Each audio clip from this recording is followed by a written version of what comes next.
Baik. Bismillahirrahmanirrahim. Assalamualaikum warahmatullahi wabarakatuh. Salam Alhamdulillah, warahmatullahi wassalatu wabarakatuh. wassalamu ala rasulillah wa ala alihi wa sahbihi wa mawala wa ba'du.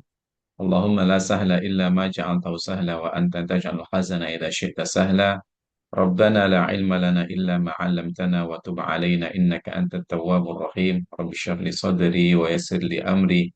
Wahlul 'uqdatam min lisani yafqahu qawli. Allahumma 'allimna ma yanfa'una wanfa'na bima 'allamtana wa zidna ilman wa hudan wa tuqan wa salahan ya rabbal alamin. Alhamdulillah wa syukurillah. Hadirin yang dimuliakan Allah Subhanahu wa taala, sahabat Ilmuna dimanapun Anda berada, bersyukur kepada Allah Subhanahu wa taala pada pagi hari ini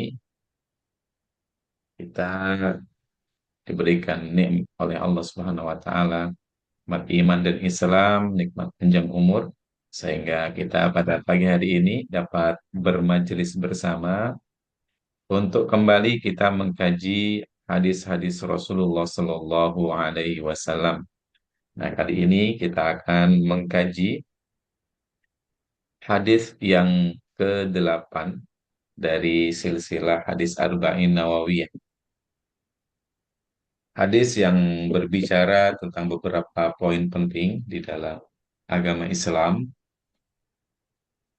Di antaranya adalah yang dibuat menjadi tema adalah tiga hal yang menyebabkan jiwa dan harta seseorang itu terlindungi.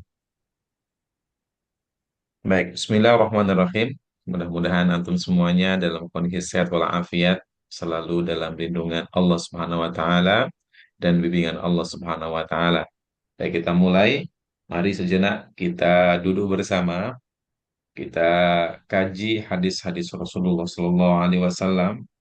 Ini mudah-mudahan menjadi salah satu bukti kecintaan kita kepada baginda Rasul Muhammad Sallallahu Alaihi Wasallam. Tidak hanya sekedar kita memberikan pengakuan semata, akan tetapi kita buktikan ya cinta itu dengan bukti yang nyata. Di antaranya adalah dengan mempelajari sabda-sabdanya dan kita insya Allah amalkan apa yang menjadi perintah beliau. Karena apa yang menjadi perintah beliau hakikatnya adalah perintah Allah Subhanahu wa taala, dan apa yang menjadi larangan beliau itu adalah larangan Allah Subhanahu wa taala. Baik, sahabat ilmuna yang dimuliakan Allah Subhanahu wa taala, al-hadits ats-tsamin, hadis yang ke-8 dari hadis Arba'in Nawawiyah. Izin kami bacakan. Bismillahirrahmanirrahim. Ali bin Umar anna Rasulullah sallallahu alaihi wasallam qala umirtu an uqatila an-nasa hatta yashhadu an la ilaha illallah wa anna Muhammadar Rasulullah wa yuqimus salata wa yu'tuz zakata fa idza fa'alu dhalika asamu minni dima'ahum wa amwalahum illa bihaqqil Islam wa hisabuhum 'ala Allah Ta'ala. Rawahul Bukhari wa Muslimun. Nah, ini adalah uh, nas hadisnya, yaitu yang direwatkan oleh Imam Bukhari dan Muslim. Hadis ini dibawakan oleh sahabat yang mulia, yaitu Abdullah ibnu Umar radhiyallahu anhuma. Baik, arti dari hadis ini adalah hadis ke-8 dari Ibnu Umar radhiyallahu anhuma, Rasulullah sallallahu alaihi wasallam bersabda, "Umirtu an uqatilan nasa." Aku diperintahkan untuk memerangi manusia. Hatta yashhadu, sehingga mereka bersaksi, Allah ilaha illallah, bahwasanya tiada Tuhan yang berhak diibadahi dengan hak illallah kecuali Allah. wa anna Muhammadar Rasulullah, dan sehingga mereka bersaksi bahwasanya Muhammad adalah utusan Allah. Wa yuqimus salata, dan sehingga mereka menegakkan salat. Wa yu'tuz zakata, dan menunaikan zakat.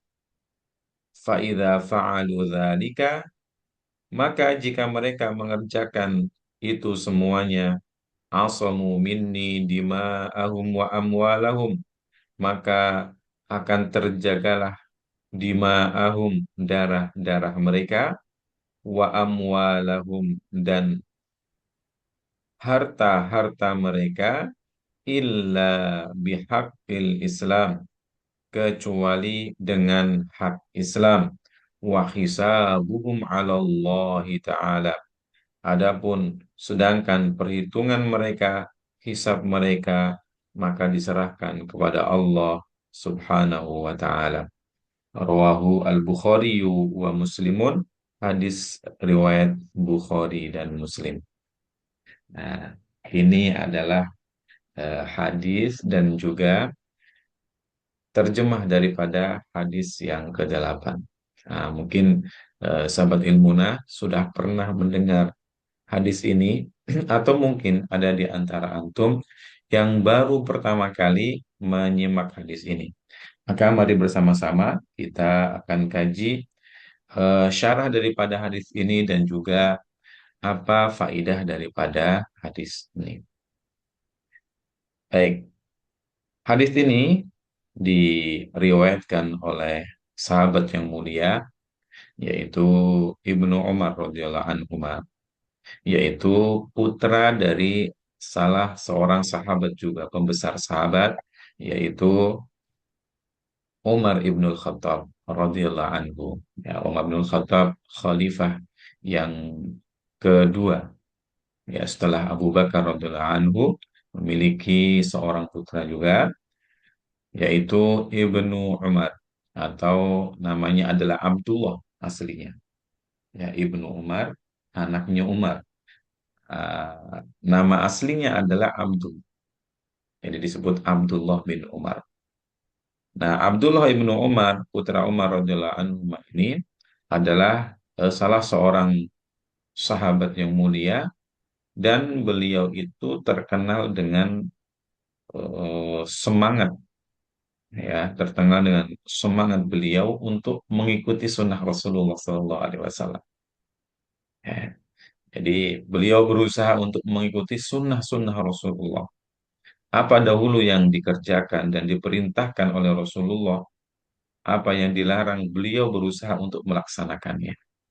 Maka dari sini juga kita bisa mengambil satu faidah bahwasanya, ya, hendaknya kita bersemangat untuk melaksanakan sunnah-sunnah Rasulullah Sallallahu Alaihi Wasallam, karena itu adalah bukti nyata seseorang itu cinta kepada Rasulullah Sallallahu Alaihi Wasallam. Maka tidak cukup kemudian seseorang hanya berbekal pengakuan saja. Contohnya, saya cinta sama Rasulullah, saya agungkan Rasulullah, ya, saya ikuti Rasulullah, akan tetapi dia secara prakteknya jauh dari sunnah Rasul, maka ini adalah hanya pengakuan belaka. Maka insya Allah kita semuanya adalah umat beliau yang berusaha untuk senantiasa mengikuti sunnah-sunnah beliau. Mudah-mudahan kita semuanya Allah kumpulkan bersama beliau di surga, dan kelak kita berhak untuk mendapatkan syafaat dari Rasulullah Muhammad SAW. Amin ya Rabb.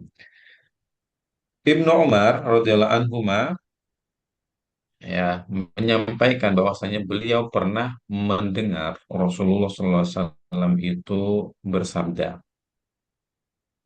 Umirtu an uqatilan nas. Kata Rasulullah, sabda Rasulullah, umirtu, saya diperintahkan.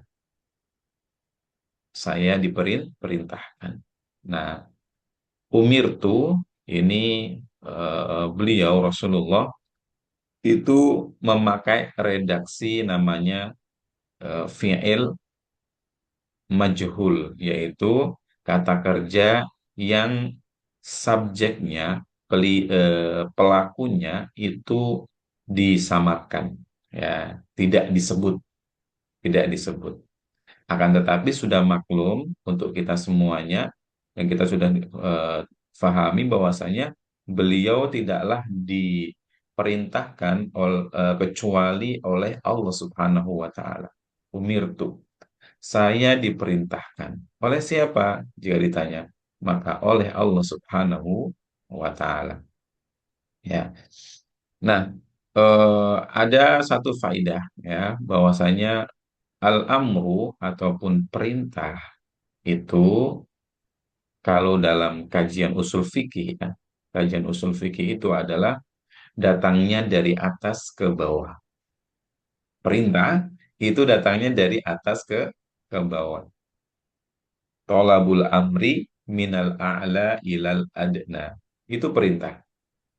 Seperti halnya ini, umirtu, saya diperintahkan dari atas, yaitu dari Allah Subhanahu wa taala kepada Rasulullah Shallallahu alaihi wasallam, umirtu. Nah, kalau misalnya ada perintah yang bukan dari atas ke bawah, tapi yang derajatnya sama, maka itu di dalam kajian usul fikih itu bukan perintah, ya, bukan al-amru, tapi namanya al-iltimas. Ya, al-iltimas itu hanya adalah permintaan. Ya, kalau derajatnya sama. Nah, kalau misalnya suami sama istri, suami memerintahkan sama istri, ini perintah karena suami kedudukannya di atas istri. Maka al-amru ini namanya.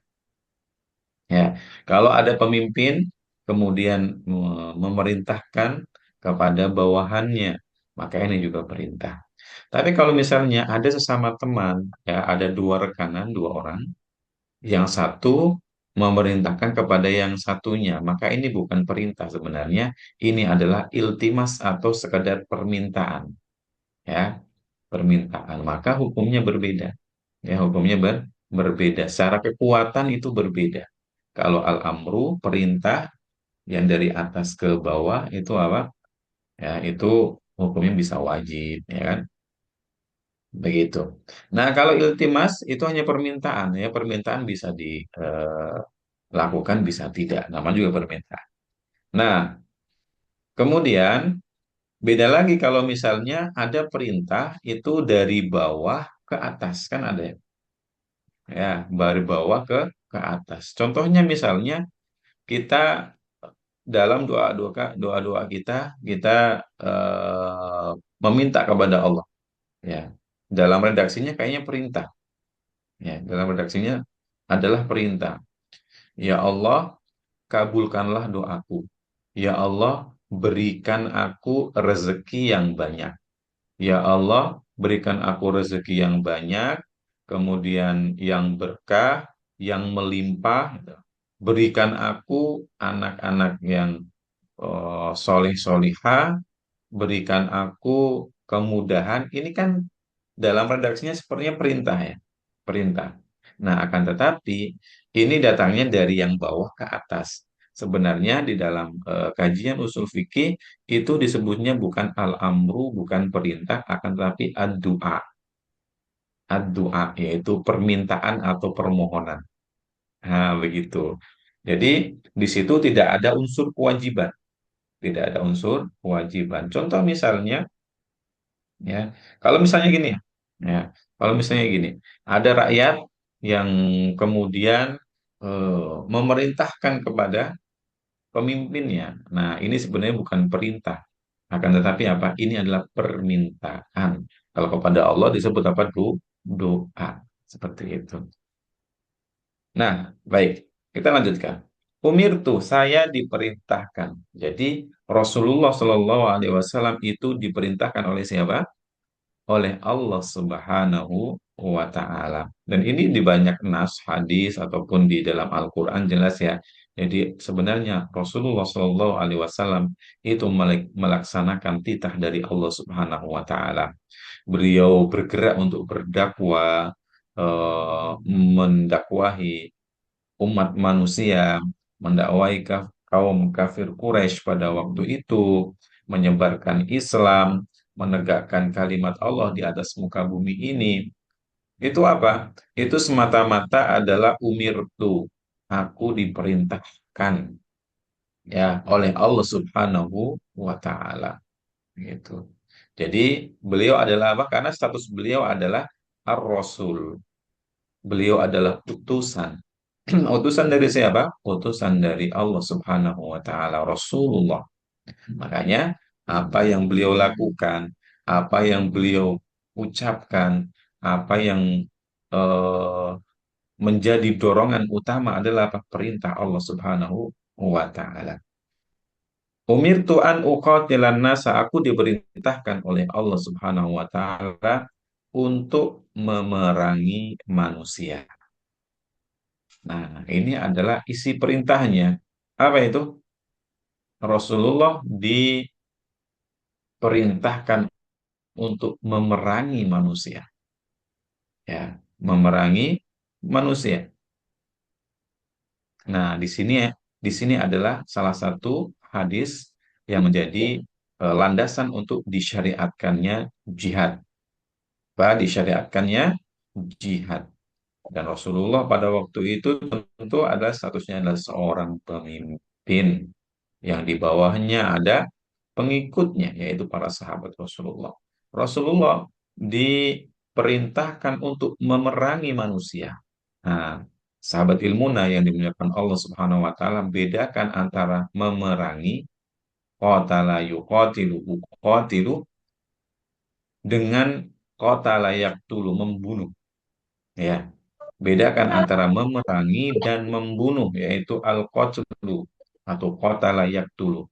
Kalau qatala yaqtulu, qatlun itu adalah membunuh. Kalau qatala yuqatilu, ya, muqatalah itu memerangi. Beda ya. Kalau membunuh adalah apa? Ya membunuh karena orangnya. Ya, karena apa? Karena orangnya dibunuh. Misalnya. Tapi di sini redaksi hadis adalah Rasulullah bukan diperintahkan untuk membunuh, akan tetapi diperintahkan untuk memerangi. Nah, motifnya apa? Memerangi ini ada dasarnya. Adalah memerangi untuk li'i'la'i kalimatillah. Adalah untuk menegakkan kalimat Allah di atas muka bumi ini. Ini motifnya. Motifnya semata-mata karena titah dari Allah Subhanahu wa taala, perintah Allah, dan motifnya adalah karena unsur untuk menegakkan kalimat Allah di atas muka bumi ini. Itu bukan motif-motif yang lainnya. Bukan motif karena harta, kekayaan, kekuasaan, tidak. Semata-mata motifnya adalah karena perintah Allah dan juga motif untuk menegakkan kalimat Allah di atas muka bumi ini.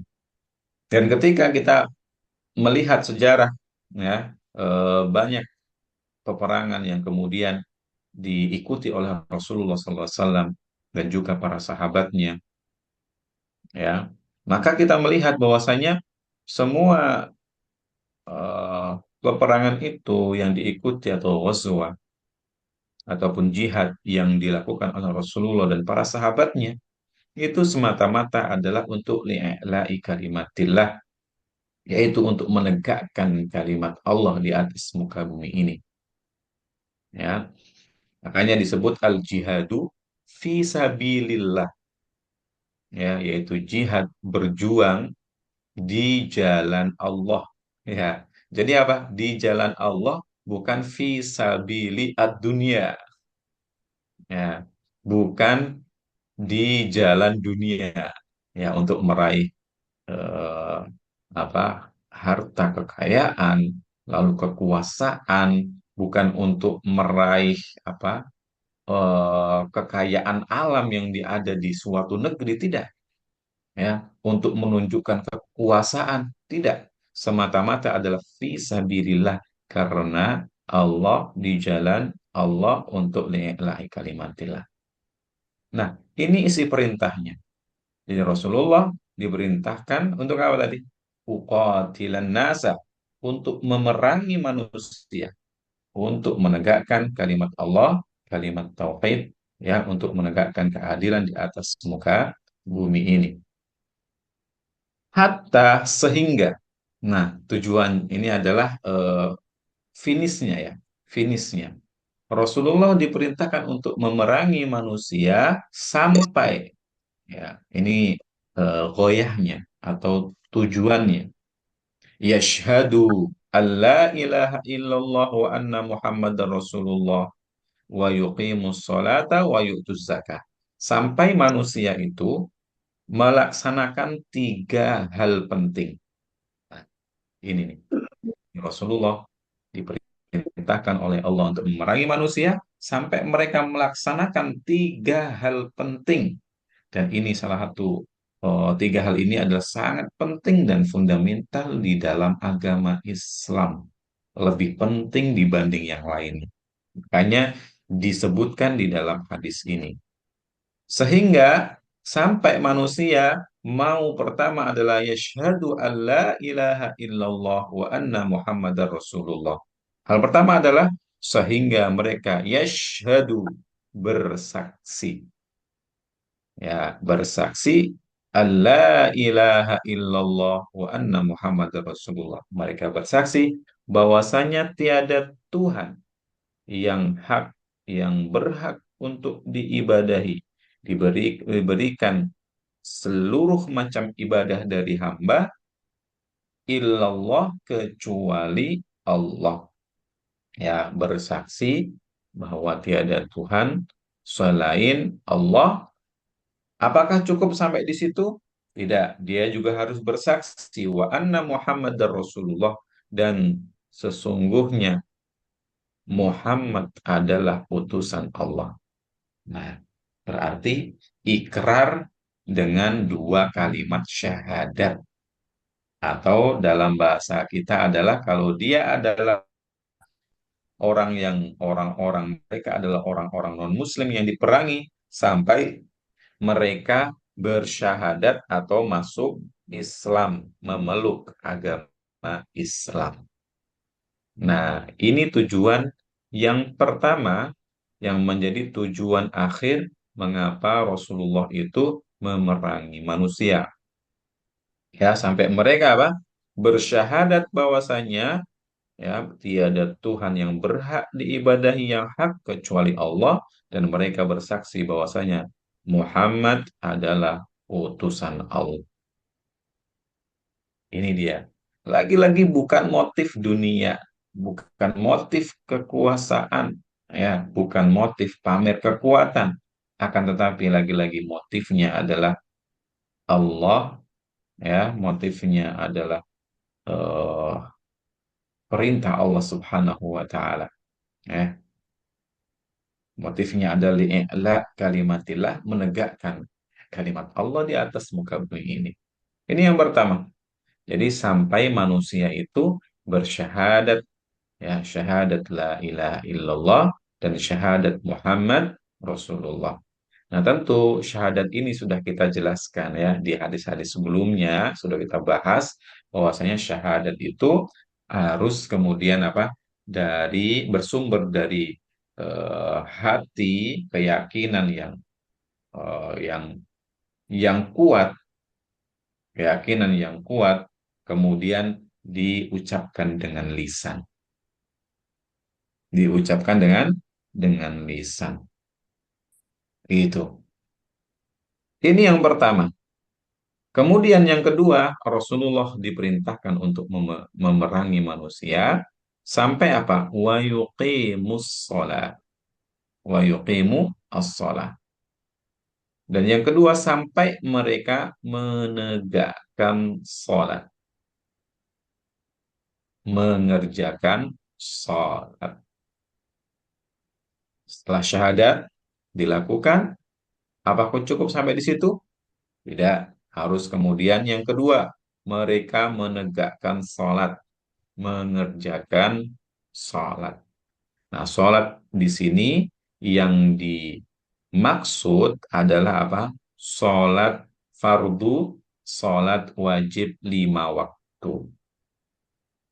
Gitu. Jadi kalau misalnya ada sekelompok manusia yang kemudian sudah bersyahadat, kemudian sudah melaksanakan sholat 5 waktu, meskipun sholat yang hukumnya sunnah dia tidak kerjakan, maka sudah cukup. Ya, sudah cukup. Yang terpenting adalah dia atau mereka melaksanakan sholat 5 waktu. Nah, dari sini kita bisa menarik kesimpulan bahwasanya sholat 5 waktu ini adalah perkara yang begitu penting, begitu mulia, begitu agung, dan begitu diperhatikan oleh agama Islam. Ya, dia adalah datang setelah syahadat, kemudian sholat yang merupakan tiangnya agama. Ya, maka kita harus benar-benar menjaga sholat ini, ya baik secara kualitasnya, ya terlebih pada kualitasnya. Ya, kalau secara kuantitas sholat sholat fardu, ya bilangannya sudah ditentukan oleh Allah Subhanahu Wa Taala. Ya, harus tegakkan dengan cara yang paling terbaik. Wa yuqimus sholat sampai manusia menegakkan sholat, yaitu sholat 5 waktu. Kemudian yang terakhir, Rasulullah diperintahkan untuk memerangi manusia sampai wayutuz zakah. Apa wayutuz zakah? Sampai mereka menunaikan zakat, mengeluarkan zakat. Nah, tentu zakat di sini adalah zakat wajib. Zakat wajib. Emang ada Ustaz zakat sunnah? Ada tidak sahabat ilmuna? Zakat sunnah. Zakat sunnah ada. Ya, secara bahasa zakat sunnah itu adalah maksudnya infak atau sedekah itu Sedekah. ya. Zakat sunnah itu adalah infak atau sedekah maksudnya. Itu tidak wajib. Akan tetapi zakat wajib adalah zakat yang sudah kita ketahui ya. Itu seperti zakat zakat mal ya dari harta mengeluarkan sebagian yaitu 2,5% dari harta yang kita miliki jika telah memenuhi apa? Dua syarat. Yang pertama adalah sudah mencapai nisab. Nisabnya harta adalah 85 gram emas ya. Kalau nilainya sudah mencapai 85 gram emas. Kemudian syarat yang kedua adalah sudah sampai haul. Sudah kemudian 1 tahun diam gitu. Maka setelah ada nisab dan haul, maka harus kita keluarkan 2,5%-nya. Gitu. Jadi nanti ada emas, ya kan, ada tabungan, dan lain-lain. Juga yang lainnya, zakat pertanian. Nah, zakat pertanian juga ya. Nah, itu juga wajib dikeluarkan. Nah, mungkin sahabat ilmuna di sini ada yang menjadi seorang petani. Ya. Kalau saya sendiri, kami adalah bapak ibu di kampung, itu backgroundnya adalah petani. Ya, backgroundnya adalah petani. Maka setiap panen, ya mengeluarkan zakat. Ataupun di sini ada yang jadi seorang peternak, ya ada zakat peternakan, ya, peternakan yang peternak kambing misalnya, ya, atau di sini ada yang peternak onta, ya, saya kira tidak ada kalau di Indonesia. Itu ada zakatnya. Itu yang dimaksud adalah mengeluarkan zakat adalah zakat yang wajib, zakat yang wajib. Di sini kita bisa mengambil kesimpulan bahwasanya zakat adalah salah satu syariat yang paling penting di dalam agama agama Islam, ya. Dan kita harus kemudian mengeluarkan zakat dan jangan sampai kita menahan zakat. Makanya di dalam Al-Quran itu ada satu ayat yang menjadi ancaman bagi orang-orang yang menahan zakat, artinya tidak mau mengeluarkan zakatnya. Maka eh, ada ayat Allah SWT, yauma yuhma 'alaiha jibahuhum wa junubuhum wa zuhuruhum hadza ma kanastum li anfusikum fadzuqu ma kuntum taknizun. Nanti kalau orang-orang yang menahan zakat, ya, maka akan harta yang ditahan itu dijadikan setrika. Setrika yang sangat panas, kemudian nanti akan disetrikakan di wajah mereka, punggung mereka, perut mereka disetrikakan dengan setrika yang sangat panas. Naudzubillah min dzalik. Itu adalah ancaman bagi orang-orang yang menahan zakat di katakanlah di dunia. Padahal yang dikeluarkan itu 2,5%-nya aja. Yaitu gambaran mudahnya adalah kalau zakat yang harta ya. Jadi kita punya harta utuh dibagi 40 bagian. Ya, dibagi 40 bagian. Nah, yang dikeluarkan itu cuma 1/40 saja yang dikeluarkan. Kecil sekali.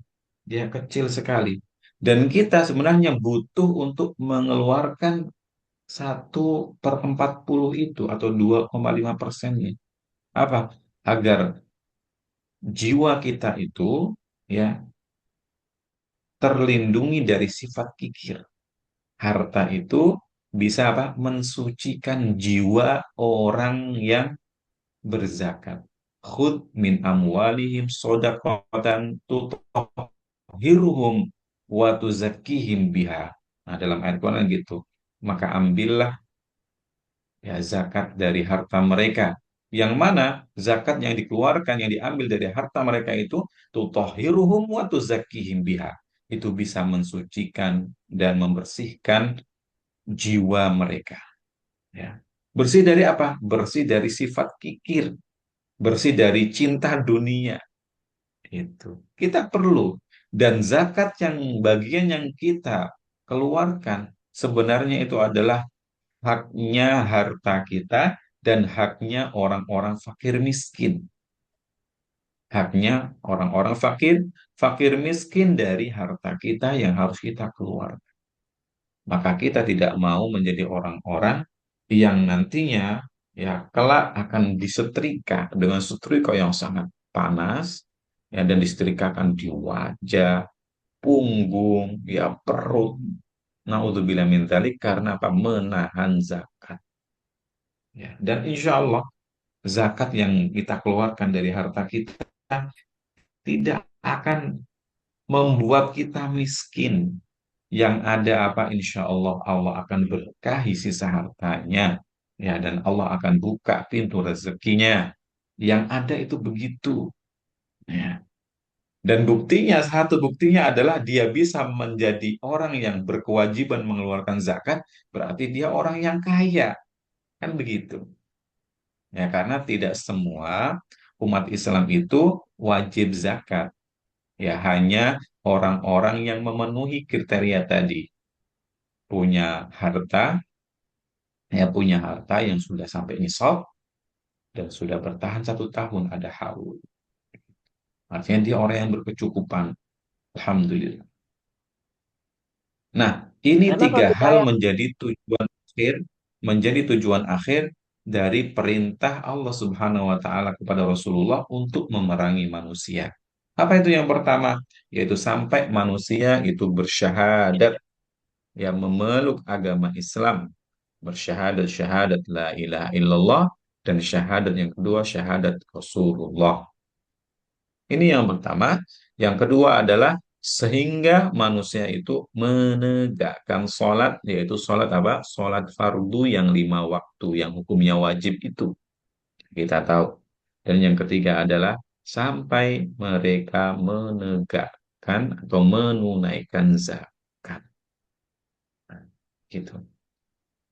Baik, teman-teman sekalian, coba kita perhatikan Kalau yang pertama syahadat, wah ini adalah kunci untuk masuk Islam. Ya, kita tahu betapa pentingnya dua kalimat syahadat itu. Ya, orang kalau misalnya sudah bersyahadat, aja, ya, udah bersyahadat, masya Allah, kita lihat kalau ada orang non Muslim lalu convert, ya, masuk Islam, dia cukup mengucapkan dua kalimat syahadat itu, ya, dia sudah masuk agama Islam dan sudah memiliki kunci untuk bisa masuk surga. Ya, itulah dahsyatnya dua kalimat syahadat. Ya, bisa mendapatkan kunci masuk surga kalau dia istiqomah di atas syahadat la ilaha illallah dan Muhammad Rasulullah. Jadi soal syahadat kita sudah tahu betul tentang apa? Tentang kedudukannya di dalam Islam.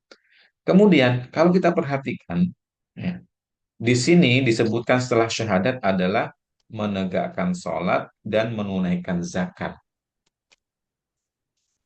Tidak disebutkan puasa Ramadan dan juga haji ke Baitullah. Mengapa? Mengapa hanya tiga dari lima rukun Islam yang disebutkan? Kenapa Rasulullah tidak kemudian diperintahkan memerangi manusia sampai manusia itu berpuasa puasa Ramadan, sampai mereka menunaikan ibadah haji? Kenapa tidak? Tapi mencukupkan tiga hal ini. Dan di banyak ayat itu ternyata memang eh, yang sering disebutkan itu ya tiga hal ini, ya tiga hal ini. Sebagaimana dalam firman Allah Subhanahu wa taala, "Wa ma umiru illa liya'budullaha mukhlishina lahuddin hunafa wa yuqimus salata wa yu'tuz zakata wa dzalika dinul qayyimah." Ini di dalam surah apa? Al-Bayyinah kan? Wa ma umiru dan tidaklah mereka itu diperintahkan, ya firman Allah, illa kecuali liya'budullaha mukhlishina lahuddin, sampai mereka itu menyembah Allah dengan mengikhlaskan, ya, agama untuknya, hunafa'a, mengikhlaskan ibadah kepada Allah Subhanahu wa taala. Nah, kalau di sini adalah yaitu syahadat la ilaha illallah Muhammadun Rasulullah. Ini yang pertama. Hatta illa liya'budullah mukhlishina lahuddina hunafa. Kemudian wa yuqimus salata. Dan sampai mereka dan untuk menegakkan salat, wa yu'tuz zakata dan menunaikan zakat. Wa dzalika dinul qayyimah. Dan itu hal tersebut adalah agama yang lurus. Jadi yang disebutkan adalah tiga dari lima rukun Islam. Mengapa? Ya, pertama, karena tiga rukun Islam ini adalah yang paling penting dibanding dua rukun yang lain. Nah, kita punya rukun Islam berapa? Ada lima. Ya, ada lima rukun Islam dan tiga yang pertama ini adalah yang paling penting dibanding yang berikutnya. Semuanya penting tentunya. Lima rukun Islam semuanya adalah penting, fundamental yang merupakan rukun daripada Islam.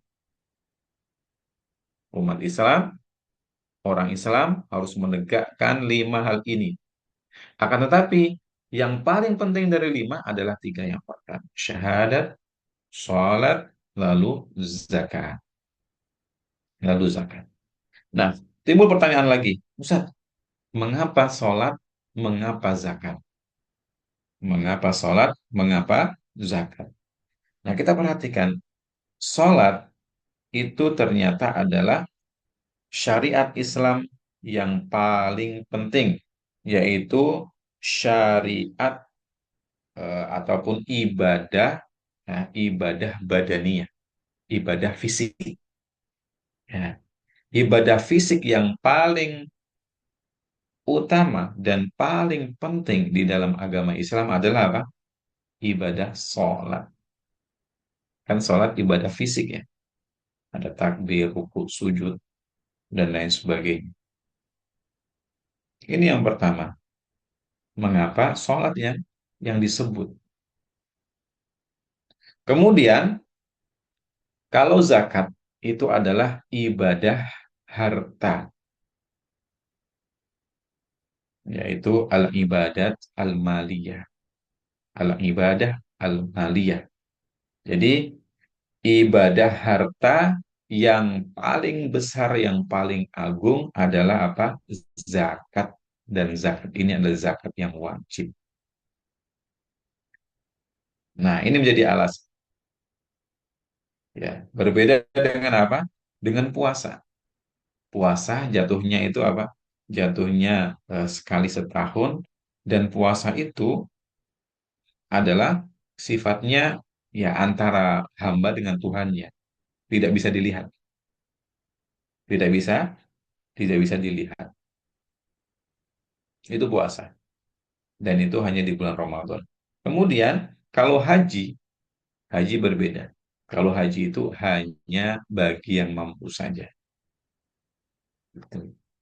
Baik, kita kembali. Jadi Rasulullah Shallallahu Alaihi Wasallam diperintahkan untuk memerangi manusia sampai mereka mengerjakan tiga hal, yaitu apa yang pertama? Syahadat la ilaha illallah dan Muhammad Rasulullah. Yang kedua adalah menegakkan sholat. Dan yang ketiga adalah menunaikan zakat. Kita lanjutkan. Rasulullah SAW kemudian melanjutkan faida fa'adu dzalika, manakala manusia itu mengerjakan tiga hal itu, maka apa yang menjadi jaminan? Asomu minni dima'ahum wa amwalahum. Maka terlindungi dariku dima'ahum, harta-harta mereka, maaf, jiwa atau darah-darah mereka, wa amwalahum, dan harta-harta mereka. Nah, ini adalah satu perlindungan yang kemudian Islam berikan kepada orang-orang yang sudah melaksanakan tiga hal tadi. Yaitu apa? Asomu minni dima'ahum wa amwalahum. Jadi dilindungi jiwa mereka, harta mereka, dan yang kedua dilindungi harta mereka, jiwa dan harta. Dan kalau kita perhatikan darah ataupun jiwa dan yang kedua adalah harta, ini adalah dua hal yang sangat penting bagi manusia. Dua hal yang sangat penting bagi manusia. Dan tidak boleh seseorang kemudian mencederai darah atau jiwa manusia, tidak boleh membunuh, tidak boleh mencelakai, kemudian tidak boleh orang kemudian mengambil hak orang lain, harta orang lain tanpa alasan yang dibenarkan oleh syariat Islam. Ya. Asamu minni dima'ahum wa amwalahum.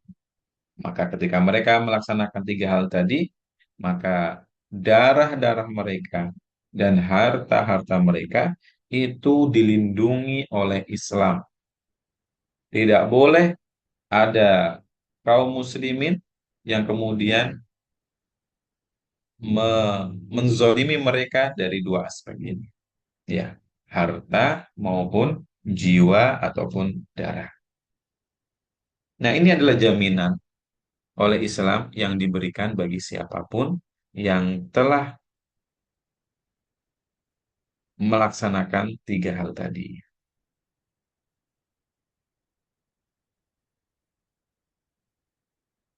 Nah, dilanjutkan di dalam hadis illa bihaqil Islam. Illa bihaqil Islam. Kecuali dengan hak Islam. Nah, disebutkan tadi bahwasanya orang-orang yang telah melaksanakan tiga hal tadi itu apa? Dilindungi darah dan harta mereka. Kebalikannya, orang-orang yang tidak bersyahadat, tidak menegakkan sholat, dan juga tidak menunaikan zakat. Itu apa? Halal darahnya dan halal hartanya. Tapi tentunya ini tidak bisa dilakukan sembarangan oleh individu-individu muslim.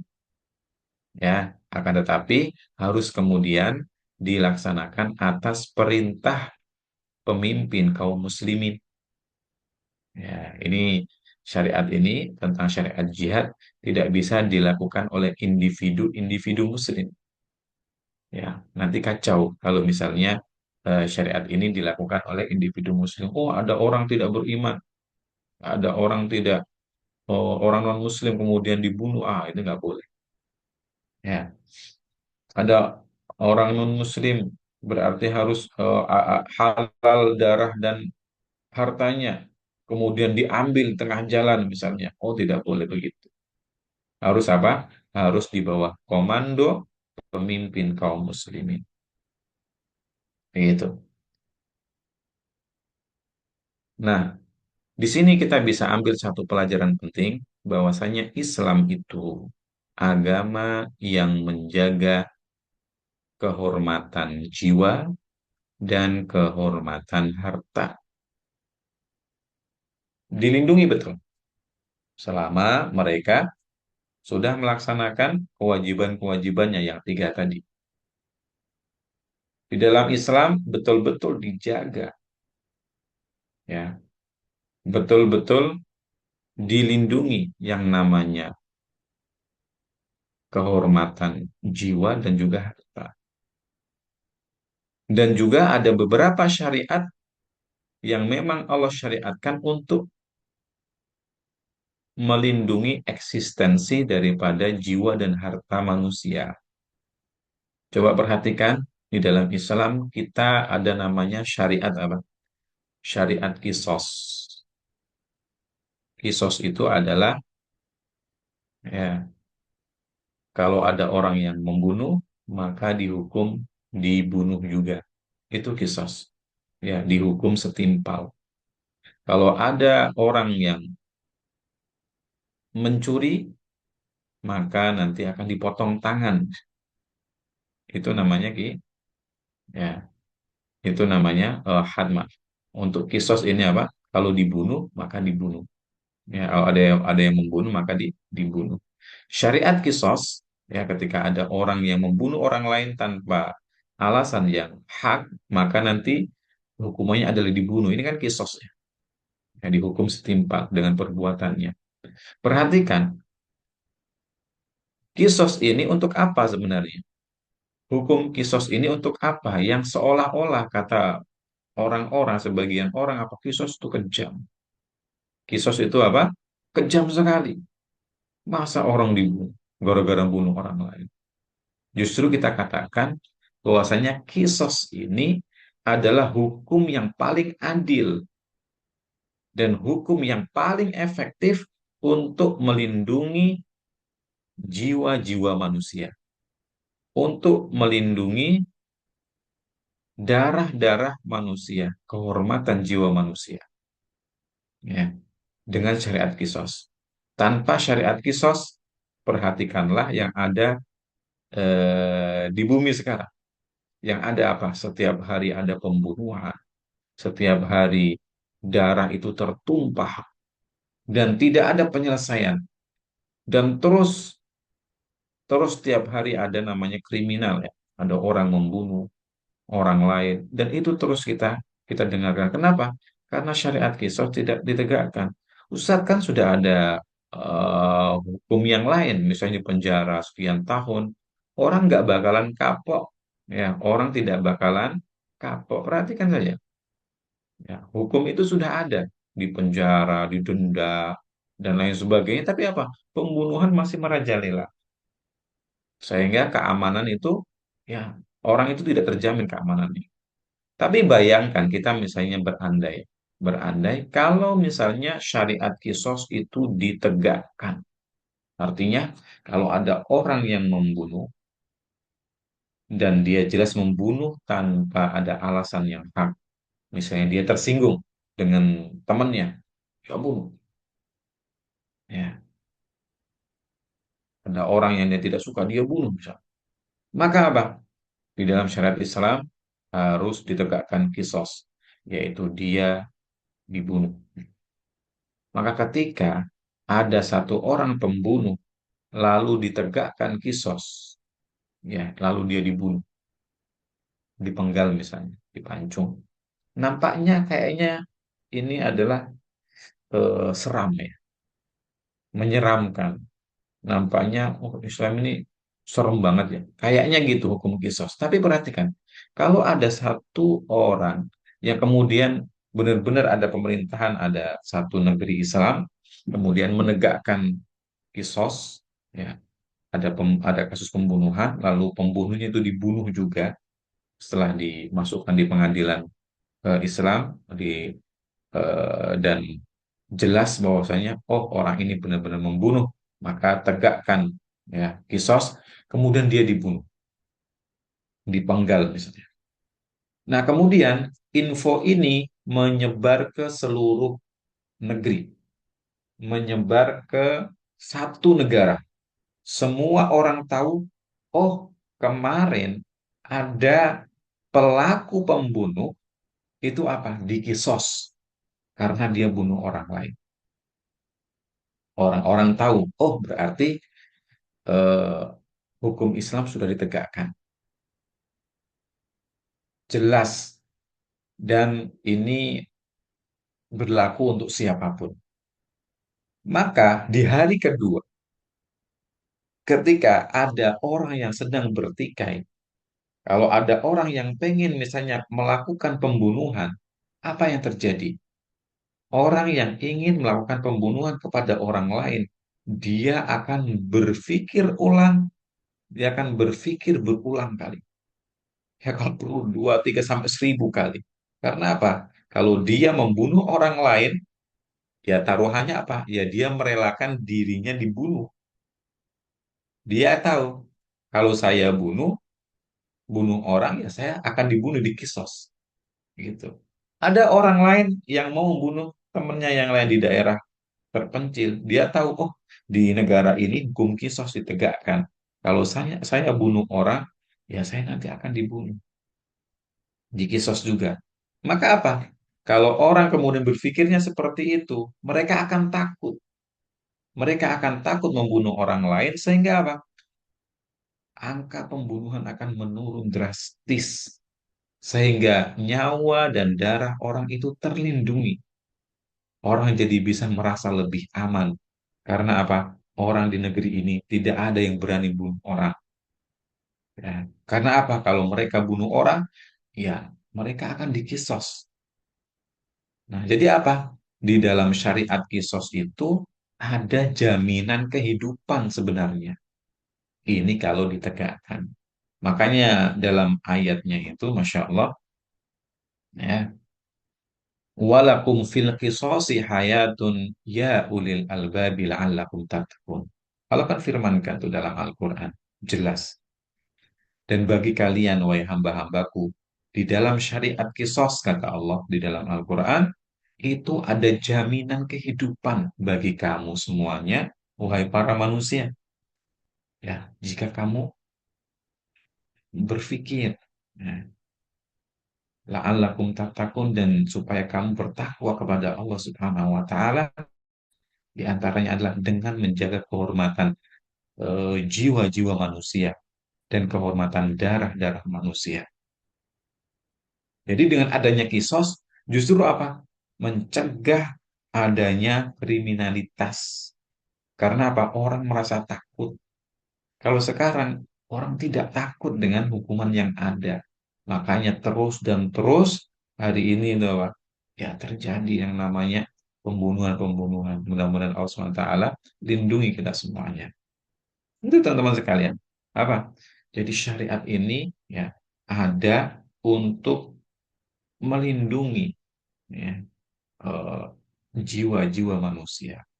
Contoh yang lainnya, kisos misalnya ya, kisos kalau ada orang yang memotong jari orang lain, ya dia nanti jarinya dipotong juga. Itu kisos, hukum setimpal. Ya, hukum setimpal. Kalau ada orang yang mau melukai orang lain, maka dia akan berpikir berulang kali. Karena apa? Dia akan dikisos. Kalau tidak dikisos, kalau keluarganya yang dilukai, ternyata bukan minta kisos, tapi minta kemudian bayar diat, denda. Itu pun juga sama, dendanya besar, besar banget, ya, dan sangat mahal. Orang akan berpikir berulang, ulang kali. Baik, sebentar Ustaz, izin sebentar.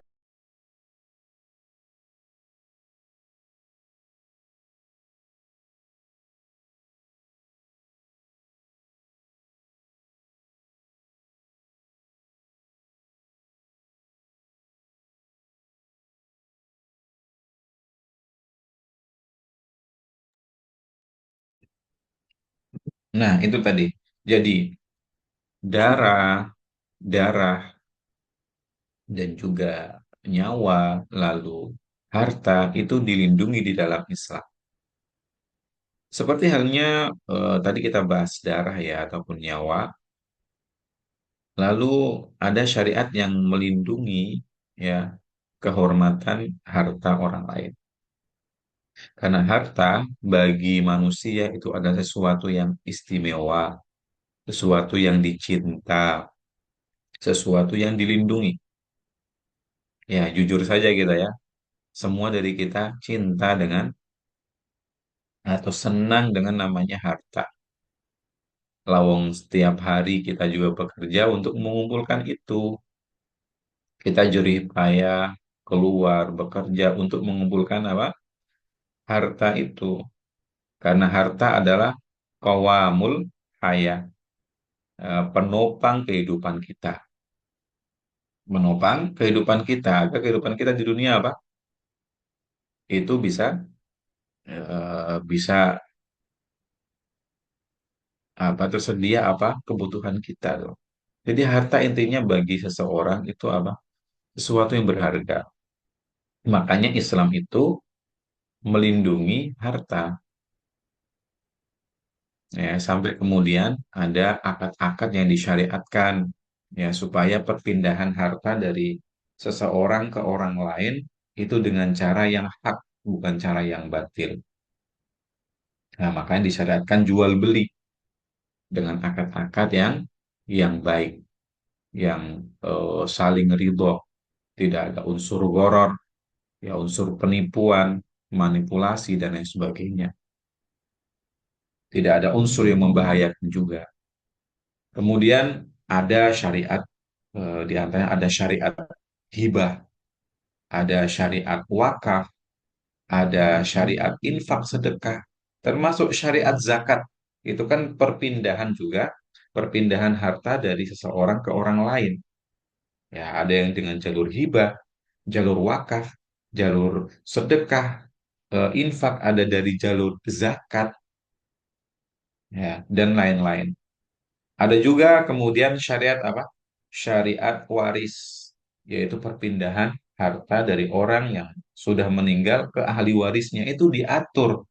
Sampai kalau kita perhatikan di dalam Islam, salah satu syariat yang paling rinci, syariat yang paling rinci yang dijelaskan oleh Allah di dalam Al-Quran itu apa? Yang membahas tentang harta. Betul tidak? Kita perhatikan, coba. Ketika Allah Subhanahu wa Ta'ala berbicara tentang sholat, apa yang Allah firmankan? Wa aqimus sholat. Sudah, sesingkat itu. Dan tegakkanlah sholat. Sudah sesingkat itu Allah kemudian perintahkan kita. Redaksinya udah itu aja. Wa aqimus sholat, wa aqimus sholat, wa yuqimunas sholat. Udah begitu saja. Kemudian rinciannya bagaimana tata cara sholat itu Rasulullah datang untuk merincikannya. Ya, jika kamu sholat maka apa? Oh, ruku, sujud. Nah, itu dijelaskan oleh Rasulullah SAW melalui hadisnya. Tapi Allah Subhanahu Wa Taala ketika menjelaskan syariat sholat ataupun syariat-syariat yang lainnya selain harta itu apa? Itu ya global saja. Tapi ketika Allah Subhanahu Wa Taala menjelaskan tentang syariat yang berkaitan dengan harta itu dirinci betul. Contohnya, contohnya apa? Adalah ayat yang berbicara tentang utang piutang di dalam surah Al-Baqarah yang halaman-halaman terakhir. Coba sahabat Ilmuna cek Al-Quran. Ada satu ayat yang panjang sekali, paling panjang dalam Quran. Sampai satu ayat itu satu halaman full. Satu ayat, ya, itu satu ayat. Tahu tidak? Ya, yang bunyi ayatnya gini, ya ayyuhalladzina amanu idza tadayantum bidainin ila ajalin musamman faktubuh. Itu sampai akhir, ya, satu halaman full. Tahu tidak? Ayat ini membahas tentang apa? Ada yang tahu? Ayat ini membahas tentang hutang piutang, tentang harta yang diawali ya ayyuhalladzina amanu idza tadayantum bidainin ila ajalin musamman faktubuh. Wahai orang-orang yang beriman, jika di antara kalian tuh ada yang melakukan hutang piutang, maka tulislah, ya, tulislah hutang itu berapa dan sampai kapan mau dilunasin. Itu membahas tentang harta, dijelaskan panjang kali lebar, ya, panjang banget. Karena kenapa? Ya, karena memang harta ini sesuatu yang eh, bagi manusia ada sesuatu yang istimewa, mereka lindungi dan rentan adanya unsur kezaliman di sana. Makanya Allah jelaskan secara rinci. Coba yang lainnya, kita berbicara tentang syariat waris. Syariat waris berkenaan dengan harta, perpindahan harta dari seseorang yang telah wafat kemudian ke ahli warisnya. Dan ini rentan kemudian menimbulkan perpecahan di antara manusia. Betul? Gitu ya. Maka kemudian apa? Dijelaskan oleh Allah secara rinci. Dijelaskan oleh Allah secara rinci. Sampai bagian-bagiannya. Untuk anak laki-laki itu baginya bagaimana, berapa. Anak perempuan bagiannya berapa. Untuk suami itu bagiannya berapa, untuk istri bagiannya berapa, itu diterangkan secara rinci sampai bagiannya. Misalnya untuk suami, kalau tidak ada anak itu dapat setengah, kemudian kalau suami istrinya ada anak itu dapat seperempat, ya untuk bagian ibu, bagian ayah, itu dijelaskan semuanya, rinci sampai apa? Bagian-bagiannya. Dan itu tidak ada di syariat yang lainnya kecuali syariat waris. Kenapa? Karena kaitannya sama harta. Nah, kembali lagi, Islam datang untuk apa? Melindungi harta, melindungi jiwa. Hal-hal yang penting di dalam manusia. Nah, itu semuanya asamu minni dima'ahum wa amwalahum kata Rasulullah jika para manusia kemudian sudah bersyahadat, sholat dan menunaikan zakat, maka asamu minni dima'ahum, maka terlindungilah darah-darah mereka dan juga harta-harta mereka illa bihaqil Islam kecuali ada pengecualian. Ya, secara umum harta, darah, jiwa itu dilindungi, terhormat, dilindungi menurut syariat Islam dan juga menurut hukum juga dilindungi dua hal ini. Illa bihaqil Islam kecuali artinya gini, darah tidak boleh ditumpahkan sama sekali.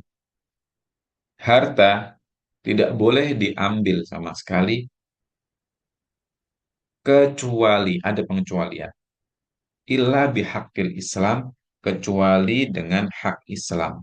Maksudnya adalah seseorang jiwa dan hartanya itu dilindungi kecuali dia melakukan sesuatu yang menjadikan jiwa dan hartanya itu menjadi halal. Loh, Ustaz, memang ada pekerjaan atau amalan atau sesuatu ya yang menyebabkan jiwa atau darah manusia dan harta manusia itu menjadi halal. Ada, ya. Di antaranya adalah apa? Di antaranya ketika orang membunuh, ya, membunuh orang lain dengan apa? Dengan tanpa alasan yang dibenarkan syariat. Maka apa? Pembunuh ini darahnya menjadi halal, yaitu apa? Dengan dikisos. Orang yang melukai orang lain, misalnya sampai mutus telinganya dengan parang misalnya, dia akan menumpahkan darah orang lain ya. Maka orang pelaku ini menjadi apa? Menjadi halal darahnya, yaitu apa? Dikisos juga, dipotong telinganya. Orang ada yang nusuk matanya orang lain sampai buta, ya kan? Pelaku ini itu menjadi halal, halal darahnya, ya halal darahnya. Maka apa? Dia akan dikisos, yaitu ditusuk juga matanya sampai sampai buta karena dia membutakan orang lain. Atau misalnya kalau misalnya ada orang menyelakai orang lain, memotong telinganya, nah, keluarganya minta, saya tidak mau kisos, saya mau dia bayar diat atau denda. Udah didenda. Ya, sehingga apa? Hartanya akhirnya halal kan? Yang membayar denda. Oh, gitu. Nah, yang pertama karena membunuh, ya. Kemudian karena mencuri, mencuri harta orang lain. Sehingga apa? Ya, tangannya dipotong tangan. Begitu. Atau melakukan, mohon maaf, perzinahan. Orang sudah menikah, kemudian melakukan zina. Naudzubillah min dzalik. Maka apa hukumannya? Adalah dirojam. Ya, dirajam di depan halayak umum sampai meninggal. Artinya apa? Darahnya jadi halal kan? Darahnya jadi halal. Ataupun juga orang yang murtad. Naudzubillah min dzalik, keluar dari Islam dan dia melapaskan diri dari jamaah kaum muslimin. Ini juga halal darahnya. Tapi hati-hati, yang boleh melaksanakan syariat kisos ini atau syariat had ini, ya, baik dibunuh, potong tangan, ini apa? Harus apa? Harus atas perintah hakim dari pemerintahan kaum muslimin, bukan dilaksanakan oleh perorangan. Ya, tidak boleh ada orang misalnya, ya, dilihat tetangganya oh, mencuri. Oh, dilihat tetangga mencuri, langsung ditangkap sama warga, potong tangannya, potong. Oh, nggak boleh. Nggak boleh. Harus apa? Harus ada hakim, ya, kemudian memutuskan. Ya, dan ada perintah dari pemerintahan kaum muslimin. Ya. Ada negara Islam. Ada negara Islam yang kemudian melaksanakan itu. Jadi tidak boleh setiap orang kemudian melaksanakan itu. Misalnya, ya, yang naudzubillah hari ini banyak terjadi ya. Apa itu?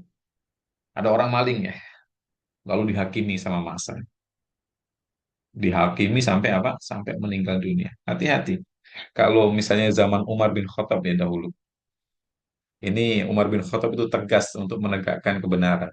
Kata beliau gini, kalau misalnya ada orang satu kampung, mereka bersekongkol untuk membunuh satu orang Muslim dengan cara yang tidak hak, maka sungguh aku akan kisos, aku akan bunuh, ya, tegakkan kisos untuk seluruh kampung itu.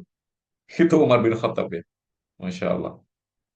Jadi kata beliau, kalau misalnya ada satu kampung bersekongkol, semuanya ikut andil, ikut serta untuk menumpahkan darah satu orang Muslim, ya, ditumpahkan darahnya, apa yang akan Umar radhiyallahu anhu lakukan? Satu kampung itu semua dikisos sama beliau.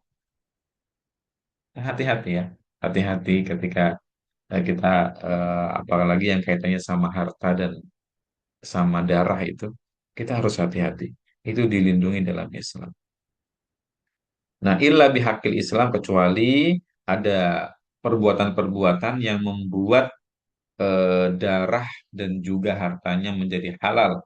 Ya, di antaranya tadi, yaitu apa? Karena dia membunuh, mencuri, karena dia ber maaf melakukan zina, ya, dan dia sudah menikah, lalu dia murtad dari Islam dan juga keluar dari jamaah kaum muslimin.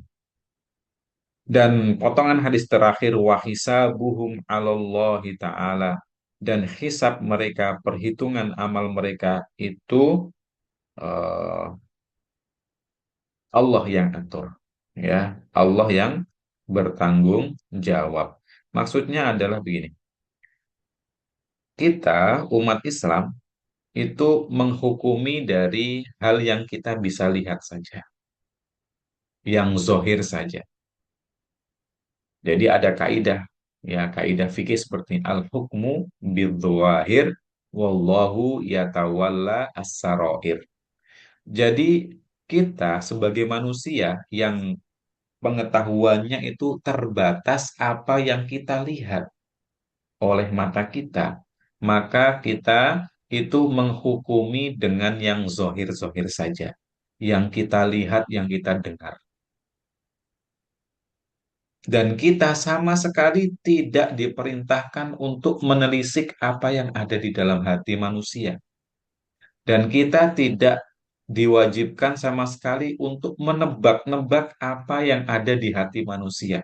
Karena urusan hati itu urusan hamba dengan Allah semata. Ya, antara dia dengan Allah saja sudah. Kalau misalnya, andai saja ada orang yang kemudian bersyahadat, ya, bersyahadat mengatakan asyhadu alla ilaha illallah wa anna muhammadar rasulullah, ya sudah menjadi harta dan juga jiwanya terlindungi. Meskipun misalnya dia bersyahadat itu ya sekedar biar terlindungi saja, atau ya syahadatnya supaya dia tidak celaka, ya itu urusan dia sama Allah Subhanahu wa taala. Begitu. Makanya kita itu ya al-hukmu bidzawahir. Kita cukup menghukumi dengan apa yang kita lihat saja. Jangan menebak-nebak. Oh, kamu pasti apa enggak ikhlas ya? Pasti kamu mengatakan itu apa dengan motif-motif ini ya. Ah, kita tidak boleh menebak-nebak. Sudah. Kita al-hukmu bidzawahir. Makanya dulu ada kejadian gitu ya, di salah satu peperangan.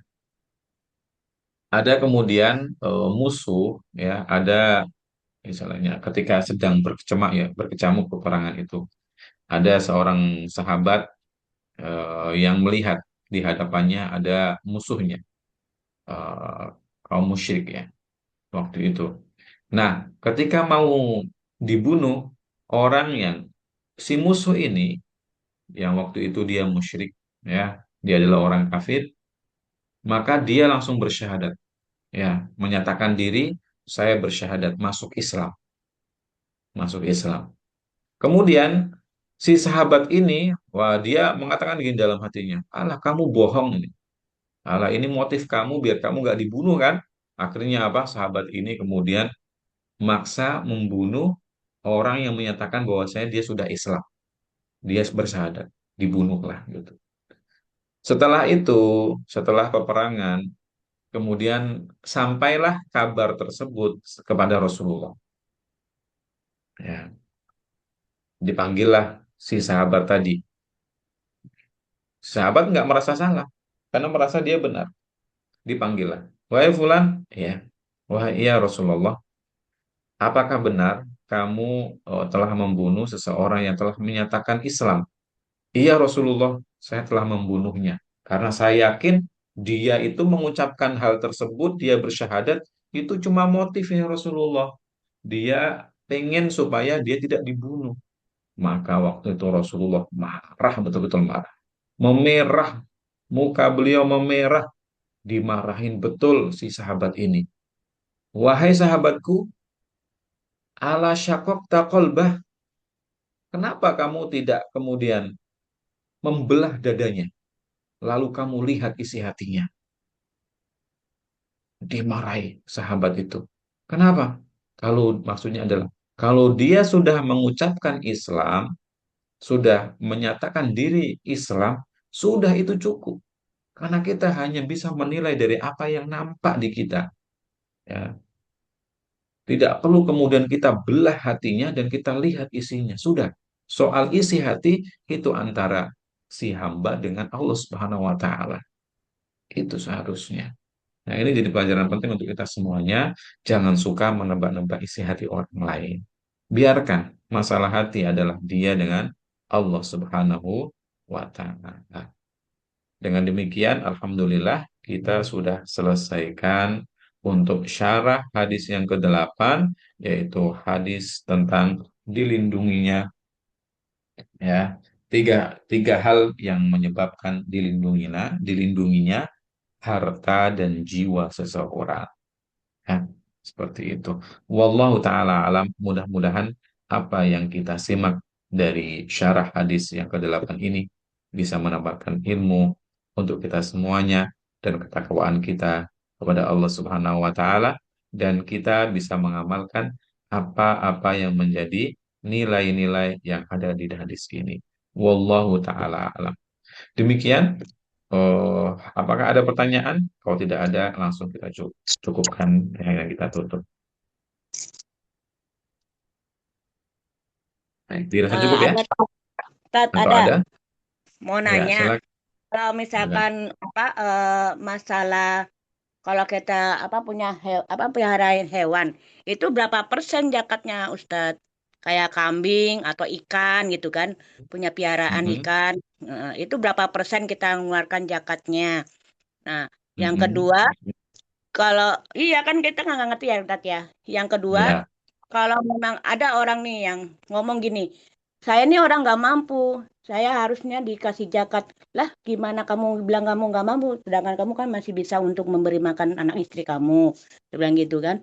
Dan yang kedua, terus dia bilang, kan memang saya itu tidak mampu untuk begini, begini, begini.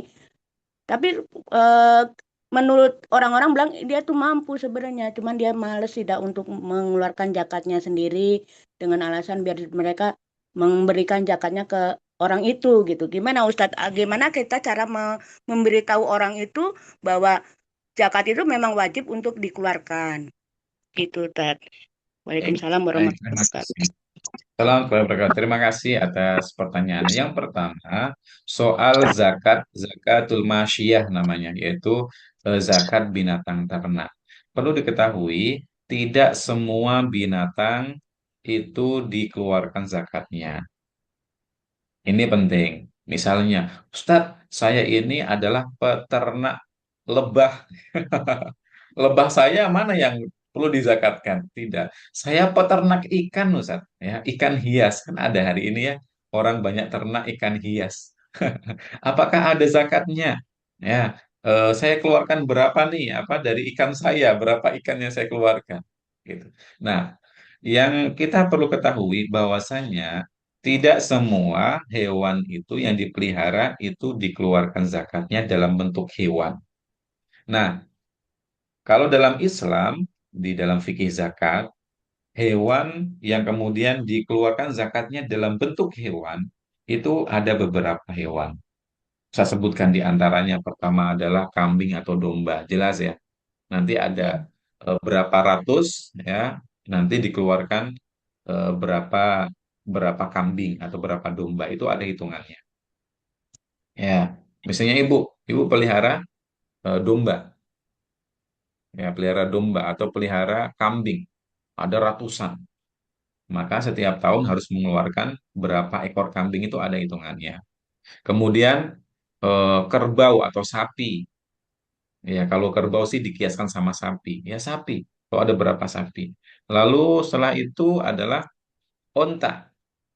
Ya, onta. Kalau punya sekian ratus onta, nanti berapa dikeluarkan. Dan dikeluarkannya dalam bentuk hewan ya, bukan uang. Dalam bentuk hewan. Itu satu.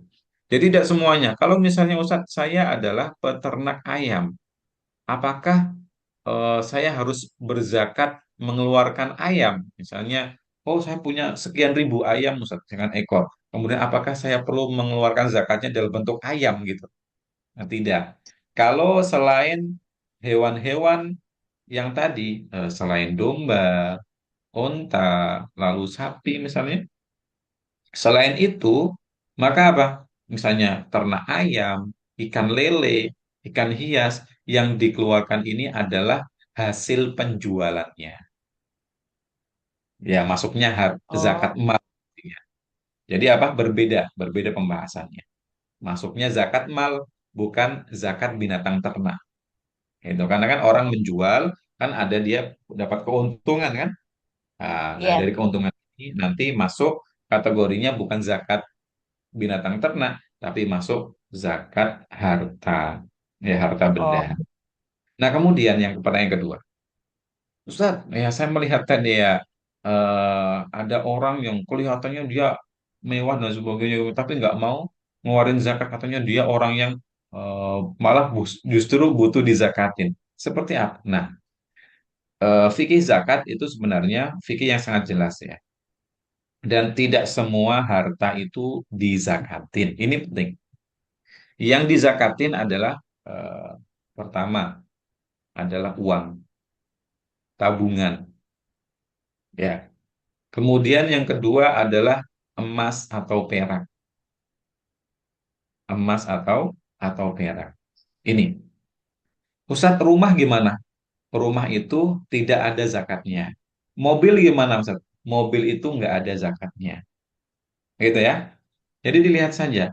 Kalau misalnya orang tadi punya harta, punya uang di tabungan misalnya sebesar anggaplah 200 juta, punya emas misalnya sebesar 100 gram. Nah, itu jelas itu sudah ada eh, syarat wajib dia mengeluarkan zakat itu. Tapi belum tentu kalau orang misalnya punya apa? Punya rumah, misalnya warisan ya, rumahnya mentereng, kemudian punya mobil mungkin warisan, mobilnya satu, oh bagus, tapi ternyata dia itu orang yang tidak belum wajib zakat, mungkin nggak? Mungkin, mungkin. Misalnya dia punya harta cuma 50 juta misalnya. 50 juta itu belum sampai satu nisab. Satu nisab itu adalah sebanding dengan 85 gram emas. Anggaplah hari ini eh, 1 gram emas itu anggaplah di angka 2.500.000. Ya, 2.500.000. Kita misalnya apa main kalkulator. Nah, supaya kita tahu berapa sih satu satu nisab itu, ya nisab itu berapa? Anggaplah 50 gram emas kali, ya kali 2.500.000 anggap.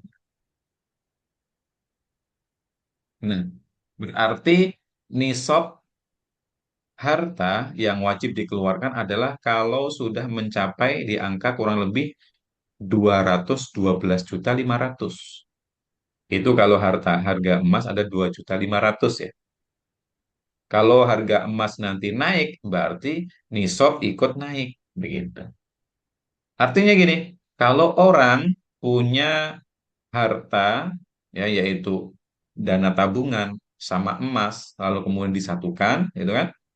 Kemudian nilainya mencapai 200-an juta, maka dia berarti sudah memenuhi satu syarat. Apa itu? Syarat nisab. Hartanya sudah mencapai batas nisab yang harus dikeluarkan zakatnya. Kemudian setelah nisab yang kedua haul. Kemudian bertahan selama 1 tahun. 1 tahun berikutnya dicek lagi ternyata masih 200-an juta. Ya masih mencapai nisab. Maka di waktu itulah dia harus mengeluarkan zakatnya sebesar 2,5%. Ya, sebesar 2,5%.